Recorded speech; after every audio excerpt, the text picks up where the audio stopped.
Dear students, ఇప్పుడు ఏంటంటే మనకి ఫుడ్ ప్రిజర్వేషన్ మెథడ్స్ ఏవైతున్నాయి, అసెప్టిక్ ప్యాకేజింగ్ అన్నాము. సో ఆ అసెప్టిక్ ప్యాకేజింగ్ ఎలా చేస్తాము ఏంటి అనేటువంటిది ఈ వీడియోలో చూద్దాము. సో అసెప్టిక్ ప్యాకేజింగ్ అన్నట్లయితే ఇది ఏంటంటే ఎటువంటి కంటామినేషన్ లేకుండా, మైక్రోబ్స్ ఏమీ లేకుండా మనం ఫుడ్ని ప్యాక్ చేసే విధానాన్ని మనం అసెప్టిక్ ప్యాకేజింగ్ అని అంటాము. So aseptic packaging is a technique used to sterilize the both food products and their packaging separately. So before they are combined, preventing contamination and extended shelf life without need to refrigeration or preservatives. It is widely used in food industry for a liquid products like milk and fruit juice and soups. అంటే ఏదైతే food package చేస్తున్నామో ఆ package చేసేటువంటి material, అలాగే ప్యాకేజ్కి ఉపయోగించేటువంటి material. అంటే ప్యాకేజీలో పెట్టేటువంటి product, అది మిల్క్ కావచ్చు, జ్యూస్ కావచ్చు, సూప్స్ కావచ్చు, అది ప్లస్ ఆ ప్యాకేజ్కి ఉపయోగించే మెటీరియల్, టెట్రా ప్యాక్ కావచ్చు, పాలిథిన్ కవర్స్ కావచ్చు, లేదంటే ప్లాస్టిక్ కవర్స్ కావచ్చు, అదర్ అల్యూమినియం ఫాయిల్స్ ఉపయోగించేటువంటి ప్యాకేజింగ్ మెటీరియల్స్ కావచ్చు, వాటిని మనం స్టెరిలైజ్ చేయాలి. అడ్రస్ ఏంటి, దాంట్లో ఉన్న ప్రొడక్ట్ని మనం స్టెరిలైజ్ చేయాలి. సో ఆ విధంగా చేసినట్లయితే ఎటువంటి కంటామినేషన్ లేకుండా మనం ఆ ఫుడ్ని మనం ప్యాకేజింగ్ చేయొచ్చు అనమాట. ఓకేనండి, ఒక్క నిమిషం. మరి ఇక్కడ అబ్జర్వ్ చేయండి, స్లైడ్లో మనకి కన్వెన్షనల్ ప్రాసెస్ ఫ్లో ఒకటి ఉంది, అసెప్టిక్ ప్రాసెస్ ఫ్లో ఒకటి ఉంది. లెఫ్ట్ సైడ్ ఉంది చూడండి. సో ఇక్కడ ప్రొడక్ట్, ప్యాకేజ్ మెటీరియల్. సో సింపుల్గా ప్రొడక్ట్ తీసుకుంటున్నాము, ప్యాకేజ్ మెటీరియల్ తీసుకుంటున్నాము, ఫిల్ చేస్తున్నాము.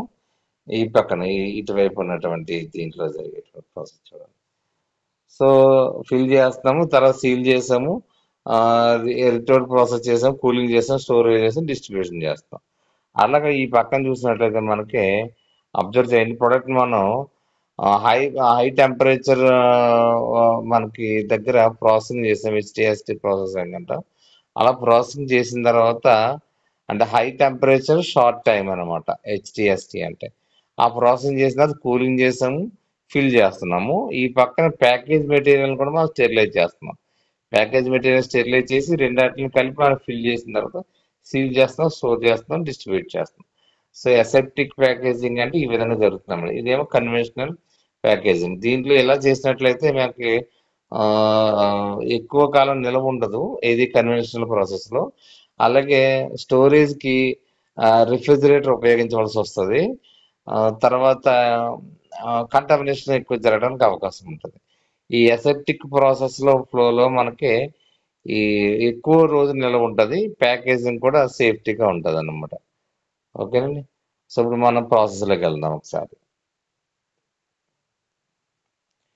సో ప్రాసెస్ మనం అబ్జర్వ్ చేసినట్టు ద ఫుడ్ ప్రొడక్ట్ ఈ sterilised or pasteurised at high temperature, ultra high temperature, typically 135 to 150 degrees Celsius for 2 to 5 seconds అనమాట. అది హై టెంపరేచర్ షార్ట్ టైం హెచ్డిఎస్టి అంటే.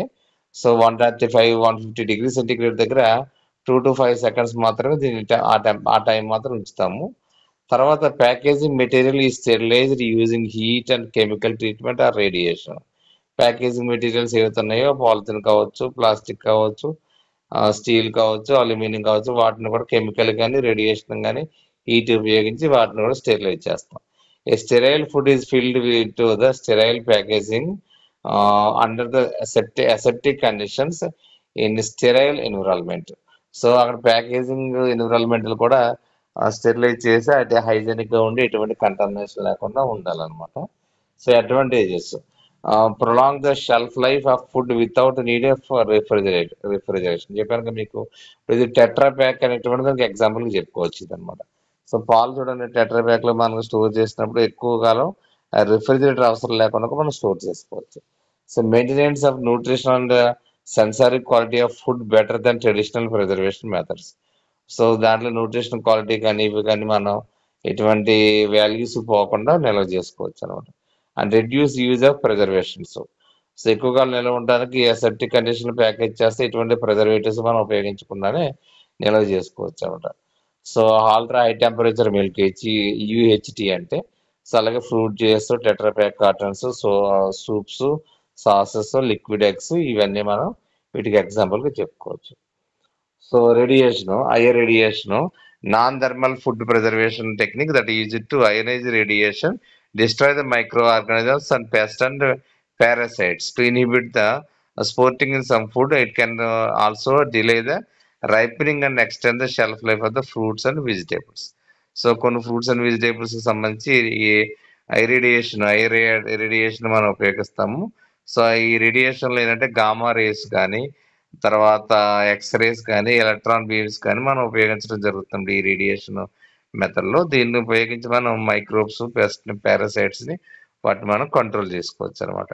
ఎగ్జాంపుల్ గా మనం హెర్బ్స్, డ్రైడ్ ఫ్రూట్స్, పొటాటోస్, ఈ poultry అదే చికెన్ ఇలాంటి వాటిని మనం స్టోర్ చేయడానికి ఈ మెథడ్ ఉపయోగిస్తారు, రేడియేషన్ మెథడ్. తర్వాత నాన్ అయనైజేషన్ రేడియేషన్ ఒకటి ఉంటుంది, యూవి రేడియేషన్, మైక్రోవేవ్. వీటి చూద్దాం. మైక్రోవేవ్స్ అంటే మనకు తెలుసు, మనకి ఇవి నార్మల్గా రేస్ లో గామా రేసు, బీటా రేసు, తర్వాత UV race, visible race, IR race ఇలా చెప్పుకుంటూ వెళ్ళిన తర్వాత మనకు మైక్రోవేవ్స్ ఉంటాయి. ఆ మైక్రోవేవ్స్ నుంచి కూడా మనకి హీట్ జనరేట్ అవుతుంది. ఈ మైక్రోవేవ్స్ ఉపయోగించినటువంటి యాపరేటర్స్ మనకి మైక్రోవేవ్ ఓవెన్ మనకి కుకింగ్ ప్రాసెస్ లో కానీ, బేకరీస్ లో కానీ, రెస్టారెంట్స్ లో కానీ మనకు కనపడుతుంటది.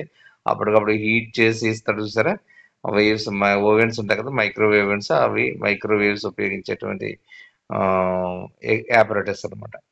So microwave radiation heats the food by causing polar molecules so to rotate and produce the heat through the friction. It mainly used to cooking and reheating food and industrial setting. It can pasteurize and sterilize the food. So మనం వాటి మెయిన్గా ఏంటంటే cooking కోసం ఉపయోగిస్తాం దీన్ని, అలాగే cook చేసేదాన్ని మళ్ళీ రీహీట్ చేసి సర్వ్ చేయడానికి కూడా ఈ మైక్రోవేవ్ రేడియేషన్ ఉపయోగిస్తాం. తర్వాత అల్ట్రావైలెట్ రేడియేషన్. సో ఇక్కడ యూవీ రేడియేషన్ అంటే ఇది నాన్ అయనైజేషన్ రేడియేషన్ అనమాట. అంటే alpha, beta, gamma radiations, X ray radiations కాకుండా ఇది నాన్ అయనైజింగ్ రేడియేషన్. సో దీనికి సాధారణంగా 200 నుంచి 280 నానోమీటర్స్. అంటే యూవీ రేడియేషన్ లో ఏబిసి రేడియేషన్ అని ఉంటుంది, దాంట్లో సి రేడియేషన్ ఉపయోగిస్తాం అనమాట.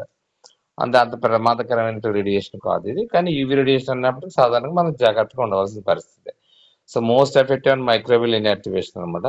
ఇది ఏం చేస్తుంటే ఈ రేడియేషన్ 200 280 రేడియేషన్ ఏం చేస్తుంటే మైక్రో ఆర్గానిజమ్స్ లో మ్యూటేషన్స్ కాజ్ చేస్తుంది అనమాట. వాటి యొక్క డిఎన్ఏ రిప్లికేషన్ అవుతుంది కదా, ఆ రిప్లికేషన్స్ మ్యూటేషన్స్ కాజ్ చేసి ఆ బ్యాక్టీరియా కిల్ చేయడానికి ఉపయోగపడుతుంది. తర్వాత అయనైజింగ్ రేడియేషన్ లో ఇందాక చెప్పుకున్న X rays, gamma rays, electron beams ఉపయోగించి ఈ వీటి యొక్క ఫుడ్ యొక్క షెల్ఫ్ లైఫ్ ని ఇంక్రీజ్ చేయడానికి మనం ఉపయోగిస్తాం, ఫ్రెష్ గా ఉంటుంది అనమాట. తర్వాత హెచ్పిపి అంటాము, హై ప్రెజర్ ప్రాసెసింగ్. ఈ హై ప్రెజర్ ప్రాసెసింగ్ లో non thermal preservation method inactivate the micro organ to in food through application of extremely high pressure. So 300 to 600 MPa heat మనం వితౌట్ హీట్ అనమాట pressure ఉపయోగిస్తాము, అంటే like steam లాంటిది అనమాట. So దీన్ని already ఒక video ఒకటి మీకు పెట్టాను గ్రూప్ లో. ఆ వీడియోలో మీకు హై ప్రెజర్ ప్రాసెసింగ్ హెచ్పిపి ఎలా జరుగుతుంది మిల్క్ లో అనేటువంటిది మిల్క్ ఫ్యాక్టరీలో మీకు వీడియోలో చూపించడం జరిగింది అనమాట. తర్వాత లో టెంపరేచర్కి వచ్చినప్పటికి chilling and freezing. So 0 to 4 degrees టెంపరేచర్లో మనం కూలింగ్ చేస్తాము. కూలింగ్ చేసినప్పుడు కూడా మనకి షార్ట్ టైంలో ఇది ప్రిజర్వ్ అంటే మిల్క్ ఫస్ట్ స్టార్టింగ్ లో ఫ్యాక్టరీకి వచ్చిన తర్వాత అక్కడ మైక్రోబ్స్ ఎటువంటి గ్రో అవ్వకుండా ఈ చిల్లింగ్ చేసి లో టెంపరేచర్ లో మనం ఉంచుతాం అనమాట. ఆ తర్వాత ఫ్రీజింగ్ ఏంటంటే మనకి వెరీ లో టెంపరేచర్ అంటే -degrees మనం తీసుకువెళ్తాము. -degrees లో మన బ్యాక్టీరియల్ మొత్తం గ్రోత్ అంతా కూడా ఇన్హిబిట్ అయిపోతుంది అనమాట. సో ఆ -degree కూడా తీసుకెళ్తాం మనం ఫ్రీజింగ్ లో. సో ఇది అసెప్టిక్ కండిషన్స్. దీంట్లో ఏంటంటే మెథడ్స్, ప్రాసెస్, ఎగ్జాంపుల్స్ ఒక టేబుల్ ఆఫ్ ఫామ్ ఇవ్వడం జరిగింది. Aseptic method process sterilisation of food and packaging separately. USD milk juice example గా చేసుకోవచ్చు. Prolong shelf life without refrigeration. Radiation, ionisation radiation inactivate the microbes, spices, poultry items ఉపయోగిస్తాము. Extend the self life. Microwave radiation, electromagnetic heating ఉపయోగిస్తాము. Ready to meal and quick and heating minimal damage. UV radiation surface disinfectant గా ఉపయోగిస్తాం. అలాగే యూవీలో see light ఉపయోగిస్తాం. చెప్పాను కదా మీకు ఏబీసీలో see light ఉపయోగిస్తాము. Packaging surface package material treat చేయడానికి, అలాగే అక్కడ ఉన్నటువంటి సర్ఫేస్ ఏరియా, అక్కడ మనం ప్యాకింగ్ చేస్తున్నటువంటి ఏరియా, ఆ టేబుల్స్ సర్ఫేస్ ఏరియా క్లీన్ చేయడానికి యూవీ రేడియేషన్ ఉపయోగిస్తాం అనమాట. తర్వాత హై ప్రెషర్ జ్యూసెస్, తర్వాత ఈ సలాడ్స్, తర్వాత మనకి మిల్క్ వీటిని కూడా స్టెరిలైజ్ చేయడానికి హెచ్పిపి వాడతాము. సో తర్వాత ఇవన్నీ కూడా ఎగ్జాంపుల్స్ గా చెప్పడం జరిగింది అనమాట. ఓకేనా. సో వీటి యొక్క వీడియో కూడా నేను పెట్టడం జరిగింది. మెటీరియల్ కూడా పెడతాను, ఒకసారి నీట్గా క్లియర్గా ఆ వీడియోస్ ఇప్పుడు నేను పెట్టే వీడియో కూడా రెండు కూడా వినండి. ఆన్లైన్లో తక్కువ మంది వచ్చారు, అందుకని ఈ వీడియో పెట్టడం జరిగింది. చాలా తక్కువ టైమే పడుతుంది వీడియో నేను చేయడానికి, ఒక 12 మినిట్స్ ఎంతో పట్టింది అంతే. అప్పుడు ఈజీగా ఈ వీడియోని డౌన్లోడ్ చేసుకుని క్లాసులు వినండి.